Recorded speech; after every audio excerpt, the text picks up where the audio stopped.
আমি জানি মায়ানমারে জাতিসংঘের সাহায্য নিয়ে বাংলাদেশে একটা করিডোর দেওয়ার কথা যে গুজবটা উঠেছে, আমি দ্ব্যর্থহীনভাবে বলে দিচ্ছি, করিডোর নিয়ে আমাদের সঙ্গে কারো কোনো কথা হয় নাই এবং কারোর সঙ্গে কথা হবে না। করিডোরের ব্যাপারটা বুঝতে হবে। করিডোর হচ্ছে একটা ইমার্জেন্সির সময় এক দুর্যোগপূর্ণ জায়গা থেকে মানুষকে সরিয়ে নেওয়ার ব্যবস্থা। আমরা এখানে কাউকে সরাচ্ছি না। আমরা যেটা করছি, যেহেতু আরাকানে কোনো সাহায্য সহযোগিতা এইড এর উপকরণ অন্যান্য সাপ্লাই রুট দিয়ে দেওয়া সম্ভব হচ্ছে না, জাতিসংঘ আমাদেরকে এইটুকুই বলল যে আপনারা এই সাহায্য, যেটা তারা তো সাহায্য দিয়েই যাচ্ছে আপনার রোহিঙ্গাদেরকে গত 7-8 বছর ধরে, সেটা আমাদের চোখের সামনে। তারা বললে এর কিছুটা দূরে বর্ডার, আপনারা এইটুকু জায়গাতে আমাদের সাহায্য করবেন যাতে আমরা ওপারে নিয়ে যেতে পারি। জাতিসংঘ তার বিভিন্ন সহযোগীদের মাধ্যমে রাখাইনের ভেতরে যে চ্যানেলগুলো আছে তারা সেটা ব্যবহার করবে এবং সেটা দিয়ে তারা এই মানবিক সাহায্য পৌঁছে দেবেন রাখাইনের জনগণের কাছে। আমি আবারও বলছি, দ্ব্যর্থহীন কণ্ঠে বলছি, এবং আপনারা সেটা প্রমাণ করতে পারবেন, যোগাযোগ করলেই পাবেন। জাতিসংঘকে জিজ্ঞেস করেন, জাতিসংঘের সমস্ত রাষ্ট্রদের জিজ্ঞেস করেন। আমরা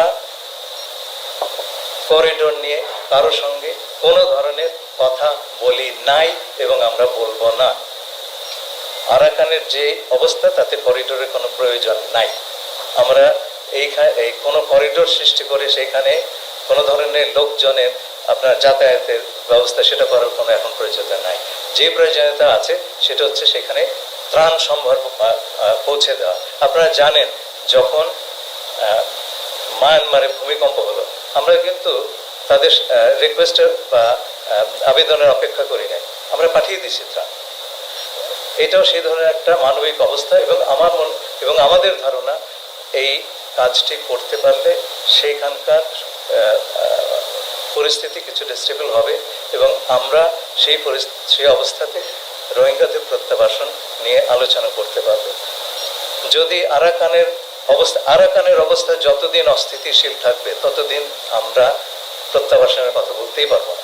আর প্রত্যাবাসনের কথা যদি নাই বলতে পারি, তাহলে তো প্রত্যাবাসন কৌশল নিয়েও কোনো কথা বলতে পারবো না। সুতরাং প্রত্যাবাসন কৌশলের যে প্রিরিকুইজিট, পূর্ব শর্ত, আমরা সেখানে আসি নাই। অনেকে বলেছেন করিডোরে নিয়ে আপনারা কথা বলছেন, কারোর সঙ্গে আলাপ করেন নাই। ওই অস্তিত্ববিহীন জিনিস নিয়ে আমরা কি করে আলাপ করবো? যার অস্তিত্ব নেই তার সঙ্গে সে বিষয়ে আলাপ কি করে হয়? আর আরেকটা কথা আপনারা শুনেছেন আমার জাতীয়তা নিয়ে, আমার একটাই ন্যাশনালিটি, সিটিজেনশিপ, বাংলাদেশের সিটিজেনশিপ। আমি এখানে আসার আগে আমার পরিবারের সঙ্গে আমেরিকায় থেকেছি, কিন্তু আমার কোনো আমেরিকান পাসপোর্ট নাই। বাংলাদেশ ছাড়া অন্য কোনো দেশের জাতীয়তা আমার নাই।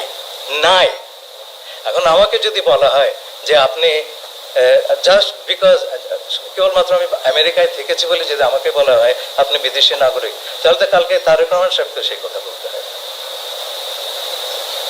এটা তো আমি আবেদন করবো আপনার বুঝে শুনে কথা বলতে। আমাকে যদি আপনার ঢিল নিক্ষেপ করেন, সেই ঢিল কিন্তু অন্যর ওপর গিয়ে পড়তে পারে। আমি যেটা নই আমাকে সেটা বানাবেন না প্লিজ। আর পারলে প্রমাণ করেন, আদালতে গিয়ে প্রমাণ হবে। আমার একটা রাইট আছে তো বাংলাদেশি একজন নাগরিক হিসাবে। আপনারা যদি সেই রাইটটা রেসপেক্ট না করেন, আমি আপনাদের বলছি না, যে কথাগুলি উঠেছে সেটা খুব দুঃখজনক হবে। সেই কথাটি তাহলে যে কোনো লোকের উপর প্রযোজ্য হবে। Please stop it. আপনাদেরকে অসংখ্য ধন্যবাদ।